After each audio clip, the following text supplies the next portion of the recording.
आणि आता माझी अध्यक्ष महोदयांना विनंती आहे की गेली वर्ष झालं उत्तर सोलापुरामध्ये जवळजवळ 10 रस्ते पाणी मंजूर झाले, परंतु आपले व्हिडिओ सांगतात की आमच्याकडे यंत्रणा नाही. मग जर आपल्याकडे यंत्रणा नसेल तर कलेक्टर साहेबांनाही माझी विनंती आहे की व्हिडिओ अशी कसं काय सांगू शकताय की आमच्याकडे यंत्रणा नाही. मग आम्ही रस्ते जे मागितले ते पाणंद रस्ते मागितलेले, जिथं 200, 300, 400 शेतकरी गुडघे इतक्या चिखलातून पायी चालत होते, तो कुठंतरी गावामध्ये शेतातून व्यवस्थित यावा म्हणून ते शेती रस्ते. पण सरकार एकीकडे म्हणते की आम्ही शेतकऱ्यांसाठी शेती रस्ते देतोय आणि दुसरीकडे यंत्रणा अशी म्हणते की आमच्याकडे यंत्रणाच नाही. हे जो आलेली जी मंजूर झालेली जी कामं आहेत ती कामं कशी काय करायची? साहेब, आमदार साहेबांनी जो मुद्दा म्हटला तो खूप महत्वाचा आहे की जर खालच्या अधिकारीच कोऑपरेट करतात.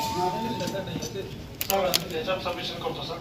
आपल्याकडे जे काही पाणी रस्ते मंजूर होऊन आल्यानंतर या बाबतीमध्ये काम करायची जी यंत्रणा आहे ती ग्रामपंचायतीमार्फत निश्चित केली जाते आणि त्याच्यामध्ये 2 यंत्रणा आहेत, जिल्हा परिषद आहे आणि सार्वजनिक बांधकाम आहे. तर उत्तर सोलापूरच्या बाबतीमध्ये जी कामं आहेत त्याच्यामध्ये 27 कामं ही सार्वजनिक बांधकामला वर्ग केली आहे आणि या बाबतीमध्ये अंदाजपत्रक आणि समक्ष रस्त्यांची पाहणी वगैरे करून ज्या ठिकाणी अडचणी नाहीयेत अशा सगळ्या कामांना, म्हणजे अडचणी म्हणजे जे काही पाण्यात रस्ते आहेत ते आजूबाजूला त्याला रस्ता सोडून साधारणतः दोन्ही बाजूला 3 फुटाचा आपल्याला जागा सोडून त्याची माती रस्त्यावरती घ्यावी लागते. ते शेतकऱ्यांचे ज्या ठिकाणी काही हरकती नाहीयेत अशा प्रकारचे सगळे पंचनामे केलेले आहेत आणि अशा 200 कामांचे आम्ही करून ठेवलेले आहेत की बाबा या ठिकाणी शेतकऱ्याची कुठलीही अडचण नाही. शेतकऱ्यांच्या सह्याची निवेदन आल्यावर पाण्यात रस्ते मंजूर झालेले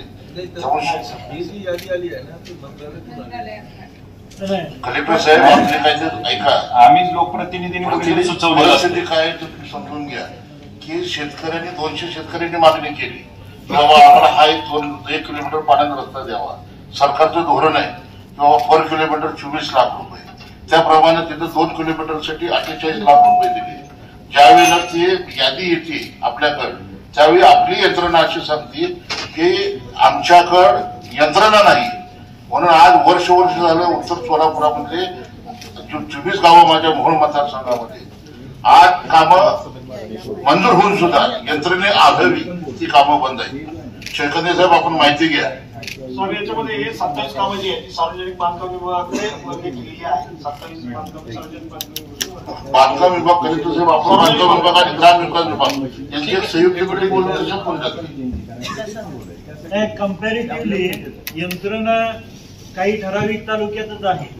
दिसताना दिसतंय मंजुरी मिळालेली आहे, वर्क डन वगैरे काम 27 कामं पंढरपूरमध्ये चालू आहे, ठीक आहे, आणि 21 माळशिरस मध्ये तालुके ह्या 2 तालुक्यातच यंत्रणा आहे आणि बाकीच्या इतर तालुक्यात यंत्रणा छान कामे आहेत ना. तुमचे 21 माळशिरस मध्ये आणि 27 हे तुमच्या मोहोळ मध्ये, बरोबर, आणि बाकी 9 अक्कलकोट बार्शी मध्ये. त्यामध्ये आम्ही एक इनिशिएटिव्ह आता घेतला आहे त्यामुळे सुरू झालं, त्याबद्दल ते मॅडम सांगतील. सर, याबद्दल एक सबमिशन आहे. मागच्या वर्षी औसा पॅटर्न जो आहे लातूरमध्ये तिथं पाणंद रस्ते खूप चांगल्या प्रमाणात झालेली होती. त्या ठिकाणी आमच्या ऑफिसचे अभ्यास दौरा गेला होता. त्या ठिकाणी असं आढळलं की सर्वात जास्त का आणतात ही कामं, तर अतिक्रमण जर असेल तर ते शेतकरी चालू करून देत नाही. तर ते अतिक्रमण काढण्यासाठी सर्वात आधी समजा 1 किलोमीटर आहे तर ग्राम निधी किंवा आमदार निधी यातून कच्चे रस्ते तयार करायचे, म्हणजे फक्त बाजूनी चारी काढायची आणि ते माती ह्याच्यावर टाकायची. चारी काढली म्हणजे तो अतिक्रमण विषय संपतो, म्हणजे कच्चा रस्ता तयार झाला तर मग परत पाणी रस्त्यातून यायचं असं नाही. त्याच्यामध्ये मी थोडं हे करतो. ऍक्च्युली आम्ही आता 66 तालुक्यामध्ये 66 आयडेंटिफाय केलं आहे. आमचा असा मतलब अंदाज आहे की सर्व 11 तालुका मिळून जवळपास 250 ते 300 असे रस्ते आम्हाला मिळतील ज्या ठिकाणी अतिक्रमण पण नाही आहे. आम्ही कच्चे रस्ते करू शकतो आणि तो आम्ही ग्रामपंचायत निधीमधून करणार किंवा 15 निधीमधून करणार. प्रॉब्लेम काय आहे, त्यानंतर सुद्धा बांधकाम रस्ते कमी